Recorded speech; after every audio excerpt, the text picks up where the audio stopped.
আসসালামু আলাইকুম। প্রিয় দর্শক, অন্য মঞ্চের আলোচনায় আপনাদের সকলকে আমন্ত্রণ জানাচ্ছি। সুপ্রিয় দর্শক শ্রোতা মণ্ডলী, আপনারা এই মুহূর্তে আমাকে যে যেখান থেকে দেখছেন এবং পরবর্তী যে যেখান থেকে দেখবেন, আপনাদের সকলকে জানাই আমি আমার প্রাণঢালা অভিনন্দন এবং শুভেচ্ছা এবং কৃতজ্ঞতা প্রকাশ করি সার্বক্ষণিক আমার পাশে থাকার জন্য, সাহস যোগানোর জন্য।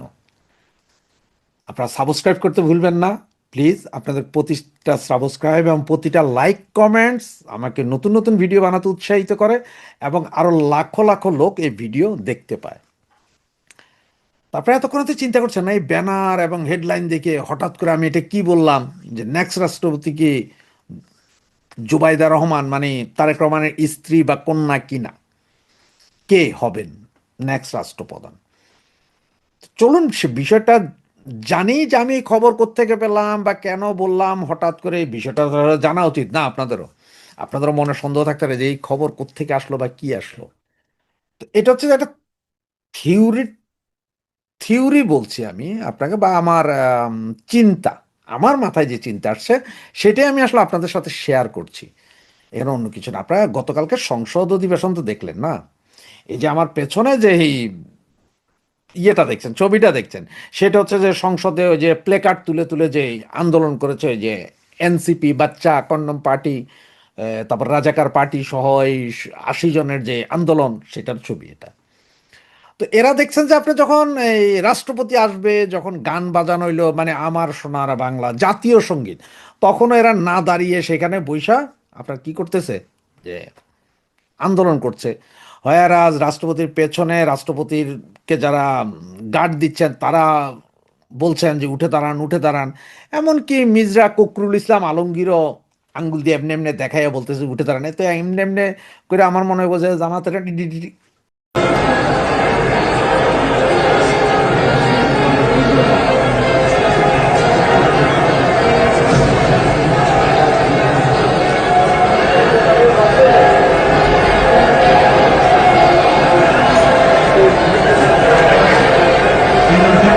হইতে পারে, কি ছিল ওনার মাথায় এটা জানি না, তবে উনি এরকম করেছেন।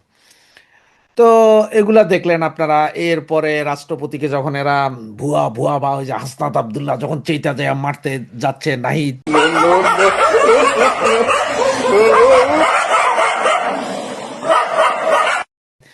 তখন আবার ওই যে রাজাকার পুত্র তাহের সে আবার বাধা দিচ্ছে। এগুলো তো সব গুছানোর নাটক ছিল, এটা আপনিও বুঝেন ভাই, আমি বুঝি। তারেক রহমান সেখানে আবার মুসকি মুসকি হাসছিলেন, ঠিক না? তো এগুলো দেখে আপনাদের কি কিছু মনে হচ্ছে? কারণ তফসিল ঘোষণার পরেই এই মহাচন্য রাষ্ট্রপতি বলেছিলেন যে উনি পদত্যাগ করতে রাজি, উনি পদত্যাগ করবেন।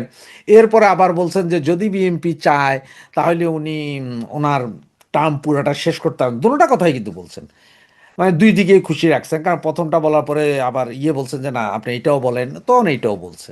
তো এতে ওনার যেভাবে ইচ্ছে সেভাবে করে রেখেন, তা আমার আর আপনার কিছু করার নাই। তো বিএনপির তারেক রহমান হাসার কারণ আছে। তার কারণ হচ্ছে সে আসছিল মানে যে দেখো রাষ্ট্রপতিকে গাইল দিতেছে। তার আমার যতটুকু মনে হয় কি জানেন, এই যে এদের সামনে তো দুইটা পথ, জামাত এনসিপির সামনে দুইটা পথ। একটা হচ্ছে যে জুলাই সনদ আনতে হবে, রাষ্ট্রপতিকে বহিষ্কার করতে হবে, ইমপিচমেন্ট করতে হবে, জেলে নিতে হবে, ফাঁসি নিতে হবে, জাহান্নাম করতে হবে, বহুত কিছু। মানে আমার যেটা মনে হয় কি জানেন, এর দোনোটাই ঝুলিয়ে রাখবে তারেক।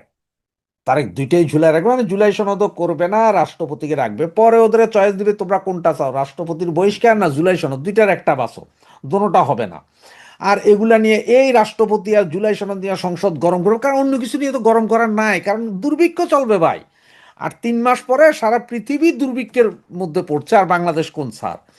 এগুলা নিয়ে একটা হইয়ে দুর্ভিক্ষের অবস্থা, তো এগুলো নিয়ে যাতে মানুষ কথা না বলে, মানুষ যাতে খালি বারবার দেখে যে এইখানে আন্দোলন, এরা সংসদের ভিতরে কাউ কাউ রাও রাও কুত্তার মতন, এগুলো দেখার জন্য আপনার থাকবে।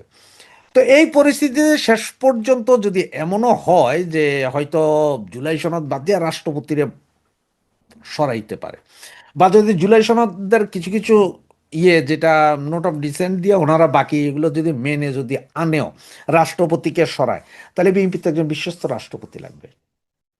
বিএনপি আওয়ামী লীগের মতন বোকাচোদা না, বিএনপি বহুত শেয়ানা মাল, এটা আপনারা বিশ্বাস করেন চাই না করেন। বিএনপির সেই 91-এর সেই নিজেদের রাষ্ট্রপতি, 2001-এর রাষ্ট্রপতি, এগুলো সব আপনারা দেখছেন। ধামাধরা রাষ্ট্রপতি, মানে গুলি করতে পারবেন কিন্তু ভাগতো না।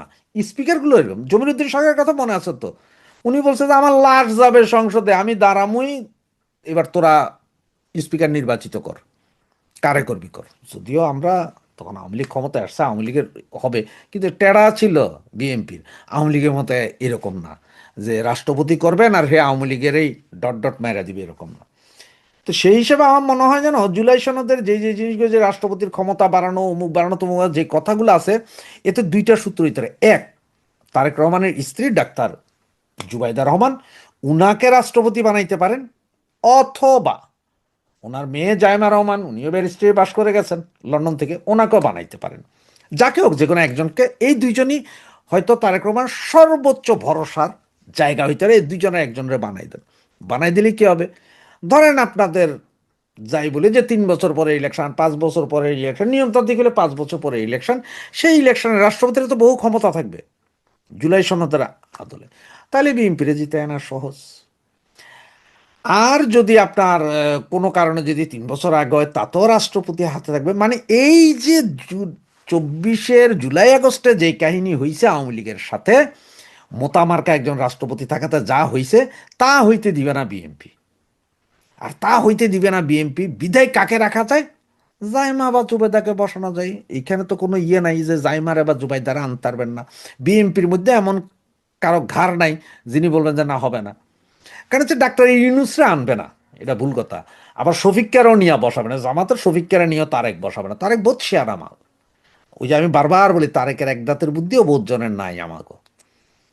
সুতরাং জাইমা অথবা জোবাইদার আইনা বসাই দিতে পারে। আর বাকি সময় বলবে আমাদের এই চুপ্পু চুপ্পু চোরা কি আরো 3 বছর থাকতে পারবে, নাকি নতুন রাষ্ট্রপতি হিসেবে ভারত বা ভারতের মতো যে মহিলা রাষ্ট্রপতি পেলেন, যেহেতু পুরুষ প্রধানমন্ত্রী, মহিলা রাষ্ট্রপতি পেলেন বলে যদি জুবাইদা বা জাইমাকে বসাই দেয়, কার কি করার আছে? মহিলাদেরকে বোঝানো হবে যে দেখেন, এতদিন মহিলা প্রধানমন্ত্রী ছিলেন, এখন মহিলা রাষ্ট্রপতি আছেন, সম্মানই সম্মান আপনাদেরকে দিয়েছে, আপনারা আর কি চান? হইতে পারে না ভাই? আপনারাও চিন্তা করেন আমার কথাটা। ত্রয়োদশ জাতীয় সংসদ নির্বাচন হয়ে গেছে, সংসদ অধিবেশন চালু হতে যাচ্ছে 12 তারিখ থেকে। বিরোধী দল এখানে অংশগ্রহণ করবে না, কথা বলেনি। এবং যারা বিরোধী দলীয় নেতৃবৃন্দ, তারা মূলত জাতীয় সংসদ নির্বাচনের পর সংসদ অধিবেশনে অংশগ্রহণ করার জন্য রীতিমতো উন্মুখ হয়ে আছেন। এই কারণ হলো, এবার সরকারি দল এবং বিরোধী দল, তাদের একটা বিরাট অংশ প্রথমবারের মতো সংসদ সদস্য নির্বাচিত হয়েছেন। কাজে জাতীয় সংসদের ফ্লোরে যাওয়া, সংসদ অধিবেশনে অংশগ্রহণ করা এবং সেই নিজেদেরকে সংসদ সদস্য রূপে জাতির সামনে পরিচয় করিয়ে দেওয়ার যে সুযোগ তৈরি হয়েছে, সেটাকে তারা প্রথমত কাজে লাগাতে চাচ্ছে। ফলে এই প্রথম সংসদ অধিবেশনটি মূলত উত্তেজনাপূর্ণ হবে, আকর্ষণীয় হবে এবং যে যার মতো সেখানে ব্যাটিং করার চেষ্টা করবে। কিন্তু সমস্যাটা হলো যে আমাদের কতগুলো অন্তর্নিহিত সমস্যা রয়ে গেছে, যে সমস্যাগুলো সমাধান হয়নি। আমরা রাজনীতির দৃশ্যপটে যে সকল দৃশ্য দেখছি, এগুলো প্রকৃত চিত্র নয়। আমরা যেমন আয়নাতে ছবি দেখি, প্রতিবিম্ব দেখি, তো আয়নাতে আমরা যেভাবে নিজেদের ছবি দেখি, এটি আসলে রিয়েল পিকচার নয়। অর্থাৎ আমাদের ছবি আয়নার সামনে প্রতিফলিত হয় উল্টোভাবে, আবার সেটা মুহূর্তের মধ্যে উল্টে গিয়ে আরেকটা নতুন শেপ নেয়। এবং প্রতিবার যখন আমরা আয়নার সামনে দাঁড়াই, একই অবস্থা তৈরি হয়। তদ্রূপ আমাদের জনজীবনে, আমাদের জাতীয় জীবনে, আমাদের প্রাকৃতিক জীবনে আমরা যা কিছু দেখি, আসলে সেটা সবকিছু সত্য নয়। যে সকল শব্দ আমরা শুনি, 99.99% শব্দ আমাদের কানে আসে না। আল্লাহ রাব্বুল আলামিন আমাদের শ্রবণ শক্তিকে একটা নির্দিষ্ট জায়গার মধ্যে রেখে দিয়েছেন, যেন পৃথিবীর সব শব্দ আমরা শুনতে না পাই। এই পৃথিবীর অনেকগুলো দৃশ্য আমরা দেখি না, আমাদের চোখের ক্ষমতা এত সীমিত। আমাদের চারিদিকে যত ব্যাকটেরিয়া রয়েছে, যত জীব রয়েছে, অণুজীব রয়েছে, বাতাসে যে সকল ভাইরাস রয়েছে, এগুলো যদি কিয়দাংশ আমরা দেখতে পেতাম, আমরা মুহূর্তের মধ্যে চিৎকার করে মারা যেতাম। কিন্তু আল্লাহ রাব্বুল আলামিন আমাদের দৃষ্টি সীমিত করে দিয়েছে। আবার আমরা যতটুকু দেখেছি বা দেখে চলেছি, এটার মধ্যে আল্লাহ 2 ভাগ করে দিয়েছে, দিনের আলো, রাতের আলো। দিনের বেলা যেগুলো দেখা যায় রাতে সেগুলো দেখা যায় না, রাতের বেলা আবার যেগুলো দেখা যায় সেগুলো দিনে দেখা যায় না। আবার রাতের দুটো রূপ রয়েছে, অমানিসা রজনী আর একটা হলো পূর্ণিমার রজনী। আকাশে যখন চাঁদ থাকে তখন রাতের একটা বৈশিষ্ট্য ধরা পড়ে, আর যখন চাঁদ থাকে না তখন অন্যরকম বৈশিষ্ট্য। এই যে প্রকৃতির মাধ্যমে আল্লাহ রাব্বুল আলামিন আমাদেরকে যে শিক্ষা দিচ্ছেন সেটি আমাদের রাজনৈতিক জীবন আছে, পারিবারিক জীবন আছে, সামাজিক জীবনে আছে। তো সেই দিক থেকে রাজনীতিতে আমরা এখন যে শুনশান নীরবতা দেখছি, যা কিছু দেখছি, এটাই মূল কথা নয়। এর পেছনে চক্রান্ত এখনো আছে, চক্রান্ত চলছে এবং চক্রান্ত চলতে থাকবে। যেভাবে শেখ হাসিনার সরকার 2014 থেকে 2024 পর্যন্ত টানা 10টি বছর আমাদের নাকের ডগায় কোনো রকম নিয়ম নীতি তোয়াক্কা না করে নিজেদের ইচ্ছা মতো তারা যখন যেভাবে ইচ্ছা বলেছে, যেভাবে ইচ্ছা আইন তৈরি করেছে, যেভাবে ইচ্ছা সেভাবে নির্বাচন করেছে, যেভাবে ইচ্ছা সেভাবে ফলাফল তৈরি করেছে, আর আমরা চেয়ে চেয়ে দেখেছি। আবার তার চলে যাওয়ার পর গত 17টি মাস আমরা নিজেদেরকে যতটা বীরের জাতি মনে করেছিলাম, শেখ হাসিনাকে তাড়ানোর পরে আমাদের মনে হয়েছে যে আমরা সত্যিকার অর্থেই জুলিয়াস সিজার, নেপোলিয়ন বোনাপার্টের উত্তরসূরি। আমাদের রক্তে ঠিক সেই বিদ্রোহের সেই শক্তিমত্তা রয়েছে। কিন্তু আমাদের নাতির বয়সী, পুতির বয়সী, ছেলের বয়সী এই সকল ছেলেদের যে তারুণ্য, এদের যে মব, এদের যে শক্তিমত্তা, এদের মাস্তানি, এদের যা কিছু দাপট, এগুলো দেখে আমাদের মধ্যে এমন কাঁপুনি শুরু হলো, সে আবদার রশিদের সে বিখ্যাত কবিতার মতো, লোকটা শুধু করতে বড়াই, ভাঙতে পারি লোহার কড়াই, শুনে সবাই কাঁপতে ডরে, খিল লাগিয়ে থাকতে পারে। অর্থাৎ আমরা যে সবাই যে দাপট দেখাই, বিভিন্ন সময় দাপট দেখাই, তোমাকে এটা করে ফেলবো, তুই আমাকে চিনিস, জিহ্বা টান দিয়ে ছেড়ে ফেলবো, তোর গলার উপর পাড়া দিয়ে, ডান হাত না বাম হাত দিয়ে তোর জিহ্বা টান দিয়ে ছেড়ে ফেলবো। যে সমস্ত বড় বড় মানুষ এই ধরনের হুমকি গত 17 মাসে দিয়েছে, এখন গিয়ে দেখেন তাদের গলা শুকিয়ে গেছে, তাদের জিহ্বা শুকিয়ে গেছে। এবং তাদের পিছনে যদি এখন গিয়ে খুব জোরে পুলিশের একটা মানে বাঁশি ফুঁক দেওয়া হয়, কিংবা এই যে এখন মানে আলোচিত পুলিশ কর্মকর্তা মাসুদ, কিংবা এই যে নতুন আরেক পুলিশ কর্মকর্তার নাম শোনা যাচ্ছে কোহিনুর মিয়া, একসময় কোহিনুর মিয়ার খুব নাম ডাকছিল, তিনি নাকি আবার চাকরি ফিরে পাচ্ছেন। তো এই কোহিনুর মিয়া যদি গিয়ে বলে হুজুর আসসালামু আলাইকুম, একটু সালাম জানাতে আসছি, হুজুরের হার্টবিট সঙ্গে সঙ্গে বন্ধ হয়ে যাবে। এই হলো আমাদের বীরত্ব। তো যাই হোক, এই যে আমরা গত 17টি মাসে ধরে যে বীরত্ব দেখিয়েছি, সেটি যেমন আসল বীরত্ব ছিল না, পর্দার আড়ালে যে কি খেলাধুলা হয়েছে তার প্রেক্ষিতে আমরা দেখলাম যে all on a sudden track change করে ডক্টর মোহাম্মদ ইউনূস লন্ডনে চলে গেলেন। তিনি তারেক রহমান সাহেবের সাথে দেখা করলেন। সেখানে এমন নাটক হলো যে খলিলুর রহমানের পদত্যাগ বিএনপি চাইল, সে খলিলুর রহমান এখন বিএনপির পররাষ্ট্রমন্ত্রী। এইভাবে অনেক কিছু অতীতে হয়েছে এবং বর্তমানে অনেক কিছু হচ্ছে যেটি আগামীতে আপনি হিসাব মেলাতে পারবেন না। একটা দেশের ভাগ্য নির্ধারিত হয় মূলত সে দেশের অর্থনৈতিক অবস্থার সচ্ছলতার কারণে, ফাইন্যান্সিয়াল ট্রানজাকশনের কারণে এবং ফাইন্যান্সিয়াল স্ট্যাবিলিটির কারণে। আমাদের এই দেশে এখন সবচেয়ে বড় সমস্যা অর্থনৈতিক সমস্যা। সরকার যে টাকা দিয়ে চলে, প্রথম টাকা হলো সরকার রেভিনিউ হিসেবে যে টাকা কালেকশন করে জনগণের কাছ থেকে, এই রেভিনিউ অন অ্যাভারেজে আমাদের যা দরকার তার সাথে 40% কম আসছে। 100 টাকা দরকার, আমরা কালেকশন করতে পারছি মাত্র 60 টাকা। এই 40% টাকা আমাদেরকে সাবসিডি দিতে হচ্ছে বিদেশ থেকে লোন এনে, স্থানীয় ব্যাংক থেকে লোন করে, অথবা কখনো কখনো মুদ্রা ছাপিয়ে। এর ফলে দ্রুত আমাদের যে টাকার মান কমে যাচ্ছে। টাকার মান কতটা কমে যাচ্ছে আপনি বুঝতে পারবেন স্বর্ণের দামের উপরে। ডলারের দাম স্থিতি রাখা যায়, কিন্তু স্বর্ণের দাম কোনো অবস্থাতেই আপনি স্থিতিশীল রাখতে পারবেন না। তো যেভাবে স্বর্ণের দাম হু হু হু করে গত 17 মাসে বেড়ে গেছে, যে স্বর্ণ শেখ হাসিনার জামানাতে কত করে ছিল ভরি, এখন সেই স্বর্ণ নাকি প্রায় 3 লাখ টাকা হয়ে গেছে, অলমোস্ট 3 গুণ হয়ে গেছে। ইট মিনস সত্যিকার অর্থে টাকার যে ভ্যালু স্বর্ণের সাথে যদি মূল্যায়ন করেন, শেখ হাসিনার জমানার 100 টাকা এখন হয়তো 40 টাকা হয়ে গেছে বা 35 টাকা হয়ে গেছে। দিস দ্য রিয়াল মানে সিনারিও। এটা সরকার কিভাবে সামাল দেবে? এটা যদি সামাল দিতে না পারে, তাহলে এখানে IMF আসবে, এখানে বিশ্বব্যাংক আসবে, এখানে ভারত আসবে, এখানে চীন আসবে, এমনকি আমেরিকা চলে আসবে। আমাদের ট্রেড অ্যান্ড কমার্স তছনছ হয়ে যাবে। ফলে রাজনীতিতে আর একটা পরিবর্তন অনিবার্য হয়ে পড়বে, সমাজে মারামারি, হানাহানি, কাটাকাটি অনিবার্য হয়ে পড়বে। আমি এই ভিডিওটি করছি 11 তারিখে, মার্চ মাসে 11 তারিখে। আজকে এই ভিডিও করার আগে একটা বড় গ্রুপ অফ কোম্পানিজের অফিসে গেলাম, যারা বাংলাদেশের মধ্যে one of the biggest group of company. আজকে 11 তারিখ পর্যন্ত তাদের বেতন হয়নি। হাজার হাজার কর্মকর্তা কর্মচারীদের বেতন হয়নি, বোনাস তো দূরের কথা, বেতনই হয়নি। তো এই অবস্থায় সরকার যত গালভরা বুলি দিক না কেন, কথাবার্তা বলুক না কেন, টাকার সংস্থান তো জনগণকে করতে হচ্ছে। আর জনগণের অর্থনৈতিক মেরুদণ্ড সম্পূর্ণভাবে ভেঙে গেছে। যখনই অর্থনৈতিক মেরুদণ্ড ভাঙে তখন সেখানে সিভিল ওয়ার হয়ে যায়, দুর্ভিক্ষ হয়ে যায়, সেখানে গৃহযুদ্ধ তৈরি হয়ে যায়, সেখানে বিদেশি শক্তি এসে নাক গলায়। তো কাজেই আমাদের দেশে যে পরিবেশ পরিস্থিতিতে 1-11 হয়েছিল, তেমনি আরেকটি 1-11-র ভয়, আতঙ্ক ডক্টর মোহাম্মদ ইউনূসকে প্রতিটা মুহূর্তে তাড়া করেছে। সেনাবাহিনীকে তিনি জমের মতো ভয় পেতেন। জেনারেল ওয়াকারুজ্জামানের সঙ্গে তার সম্পর্ক ভালো ছিল না, কোনো কারণ ছিল না। জেনারেল ওয়াকারুজ্জামান এবং সেনাবাহিনী প্রাণান্ত চেষ্টা করেছে ডক্টর মোহাম্মদ ইউনূসের সরকারকে সাহায্য এবং সহযোগিতা করার জন্য।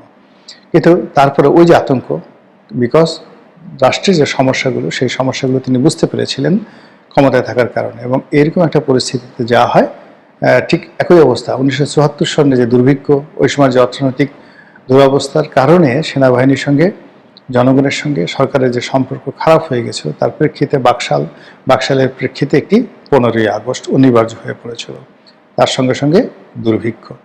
তো ওই যে 74 সনে বা 75 সনে বাংলাদেশের যে অবস্থা ছিল, আজকে এই 2026 সনে বাংলাদেশের যে অবস্থা, ইন অল রেসপেক্ট অনেক অনেক খারাপ। 74-75 সনের যে সূচকগুলো ছিল, যে জিডিপি ছিল, যে পার ক্যাপিটা ইনকাম ছিল, যে কর্মসংস্থান ছিল, যে দারিদ্রতা ছিল, যে বৈদেশিক কূটনীতির সমস্যা ছিল, প্রতিটি সমস্যা বহুগুণে অনেক বেশি। ওই সময়টা হয়তো একটা শক্তিশালী রাজনৈতিক নেতৃত্ব ছিল, ক্ষমতাসীন এবং বিরোধী দল। পরিমাণে বিরোধী দল অল্প হলেও তাদের একজনই 1000 জনের মতো শক্তিশালী ছিলেন। একজন মতিয়া চৌধুরী, একজন সুরেন্দ্র সেনগুপ্ত, একজন কমরেড ফরহাদ, কমরেড মনি সিং, মাওলানা আব্দুল হামিদ খান ভাসানী থেকে শুরু করে আর অনেকে, এমনকি মুসলিম লীগের যে সকল বড় বড় নেতা ছিলেন, শাহজিজুর রহমান থেকে শুরু করে খানে সবুর, মানে তাদের যে অস্তিত্ব, সমাজে তারা বেঁচে আছেন, এটাই সরকারের জন্য একটা বিরাট থ্রেট ছিল। একজন বদরুদ্দিন ওমর, একজন আহমদ ছফা, পুরো সরকারকে সাফা সাফা করে ফেলেছিল। ঠিক সেই তুলনায় যদি আপনি এখন সিভিল সোসাইটির কথা চিন্তা করেন, এখন সিভিল সোসাইটি যারা আছে তারা মানে যত সমালোচনা করে, যা কিছু করে, কখন তারেক রহমান সাহেব ডাক দিয়ে একটা পদ দিবে, পদবি দিবে, একটা কাজ দিবে, কিছু টাকা দিবে, এই জন্য তাদের যত গবেষণা, যত মানে হুম্বি তম্বি, যা কিছু মূলত সরকারের দৃষ্টি আকর্ষণ করার জন্য, যেটি 73, 74, 75 সনে ছিল না। কিন্তু তারপরেও বঙ্গবন্ধু শেখ মুজিবুর রহমানের পতন হয়েছিল। এর কারণ হলো রাষ্ট্রের অর্থ ছিল না। আর 74 সনে আমাদের যে রাষ্ট্রের অর্থনৈতিক যে সংকট ছিল, এখন সেই সংকট অনেক অনেক বেশি। দ্বিতীয়ত 74, 75, 76 সনে যে মানুষের চাহিদা ছিল, সেই চাহিদা তার তুলনায় এখন কয়েক হাজার গুণ মানুষের চাহিদা বেশি। আন্তর্জাতিক অঙ্গনে বাংলাদেশের যে গুরুত্ব ছিল 75 সনে, তার সাথে অনেক অনেক বেশি গুরুত্ব এই মুহূর্তে। ফলে আমরা যখন মানে একটা কথা আছে না যে যখন গুদামে আগুন লাগে, বহু মানুষ আগুন নেভানোর জন্য আসে আলুর গুদামে, কিন্তু কিছু মানুষ লবণ নিয়ে আসে সেই আলু পুড়িয়ে পুড়িয়ে খাওয়ার জন্য। তো বাংলাদেশের যে অর্থনৈতিক সংকট, বাংলাদেশের যে সামাজিক সংকট, এই মুহূর্তে রাজনীতির যে শূন্যতা, বৃহৎ একটি রাজনৈতিক দল দেশের বাইরে চলে আছে, ব্যবসা বাণিজ্য সব কিছু তছনছ হয়ে রয়েছে। ফলে এটা নিয়ে একটা অনাসৃষ্টি হবে, গরু মরবে, আর সে আশায় বহু শকুন আকাশে ঘুরে বেড়াচ্ছে। একটা মানে আমার কথা নয়, বা এটা আমি কাউকে দেখিনি, কিন্তু এটাই প্রকৃতির বিধান। বহু শকুন আকাশে ঘুরে বেড়াচ্ছে। আর সেই শকুনদের কারণে যদি আরেকটি 1-11 হয়, আরেকটি অভ্যুত্থান হয়, আরেকটি বিপ্লব হয়, রাজপথ উত্তপ্ত হয়, তাহলে আপনি কি বলবেন? আর এই কাজ করার জন্য বহু লোক দাঁড়িয়ে আছে। শকুন আকাশে যেভাবে দাঁড়িয়ে আছে, জমিনের মধ্যে নানা গুপ্ত সংগঠন, যাদেরকে ইতিমধ্যে আমরা গুপ্ত হিসেবে মোটামুটি সিল সাপোর্ট মেরে দিয়েছে। তারা কিন্তু অতীতের যে কোনো সময়ের চাইতে অধিকতর শক্তিশালী। আওয়ামী লীগ জামায়াতে গুপ্ত সংগঠনের যে ভয় ছিল, আতঙ্ক ছিল, দুর্বলতা ছিল, এটা গত 17 মাসে তারা গা ঝাড়া দিয়ে উঠেছে। এখন তাদের সাহস বেড়ে গেছে, শক্তি বেড়ে গেছে, তারা কৌশলী হয়ে পড়েছে, তাদের অর্থনৈতিক যাকে বলা হয় সমৃদ্ধি বেড়েছে, তাদের ইন্টারন্যাশনাল কানেক্টিভিটি বেড়েছে। সব মিলিয়ে তারা যদি এই বর্তমান যে পরিস্থিতি, সেই পরিস্থিতির সুযোগ নিয়ে সরকারকে বিব্রত করতে চায়, তাহলে সরকারের জন্য টিকে থাকাটা খুব কঠিন একটা বিষয় হবে। তো এই থেকে হলো সমস্যার কথা। এখন এই সমস্যা থেকে সরকার কিভাবে বের হতে পারে? বের হওয়ার একটাই উপায়, সেটা হলো রাজনীতিটি সবার জন্য উন্মুক্ত করে দিতে হবে। যারা যারা রাজনীতি করতে চায়, ইনক্লুডিং আওয়ামী লীগ, সেই রাজনীতি তারা যদি ওপেন করে দেয়, তাহলে এই যে গুপ্ত শক্তি, সেই গুপ্ত শক্তির যে দাপট, এটা থাকবে না। 2 নম্বর হলো যে সরকারের ব্যয় কমাতে হবে, আয় বাড়াতে হবে। এবং আয় বাড়াতে গিয়ে কোনো অবস্থাতেই ধনিক শ্রেণী এবং মধ্যবিত্ত শ্রেণীকে হিট করা যাবে না। সার্বজনীন ট্যাক্সের মাধ্যমে, বৈদেশিক বাণিজ্যের মাধ্যমে তাদেরকে এই আয় বা ইনকাম জেনারেট করতে হবে। কিন্তু যদি দেখা গেল কর্পোরেট হাউসগুলো কিংবা মধ্যবিত্ত শ্রেণী, তাদেরকে টার্গেট করে কোনো ট্যাক্স বৃদ্ধি করা হয় বা কোনো কিছু করা হয়, তাহলে দেখা যাচ্ছে সরকার যে কদিন কাজ করতে পারবে, সেই কদিনও তারা কাজ করতে পারবে না। একটা দেশের উচ্চবিত্ত এবং মধ্যবিত্ত শ্রেণীর অসন্তুষ্টি কিন্তু একটা সরকারের পতনের জন্য সবচেয়ে গুরুত্বপূর্ণ বিষয় হয়ে দাঁড়ায়। আমজনতা করে কি, মধ্যবিত্ত এবং উচ্চবিত্ত শ্রেণী যখন ডাক দেয় বা রাস্তায় নামে, তাদের সঙ্গে এসে তারা কমপ্লাই করে। আমজনতা কখনো কোনো একটা সরকারকে টিকিয়ে রাখতে পারে না। কাজেই যতটুকু মধ্যবিত্ত শ্রেণী রয়েছে, যতটুকু আমাদের এলিট শ্রেণী রয়েছে, আমাদের শিল্প কলকারখানা ব্যবসা বাণিজ্য রয়েছে, ইতিমধ্যে অনেকেই সরকারের বিরুদ্ধে চলে গেছে। সরকারের উচিত তাদের সঙ্গে একটি সমঝোতা করা এবং একটি ব্যবসা বান্ধব পরিবেশ সৃষ্টি করা। আর সরকারকে অভিনয় বন্ধ করতে হবে, জনপ্রিয়, খুব দ্রুত জনপ্রিয় হওয়া যায় এই ধরনের কাজকর্ম বাদ দিয়ে যেগুলো দ্বারা কর্মসংস্থান তৈরি হবে, যেগুলোর মাধ্যমে দেশের রাজনীতি এবং অর্থনীতি একটা স্ট্যাবল অবস্থায় আসবে, সেই কাজগুলো তাকে বেশি বেশি করতে হবে।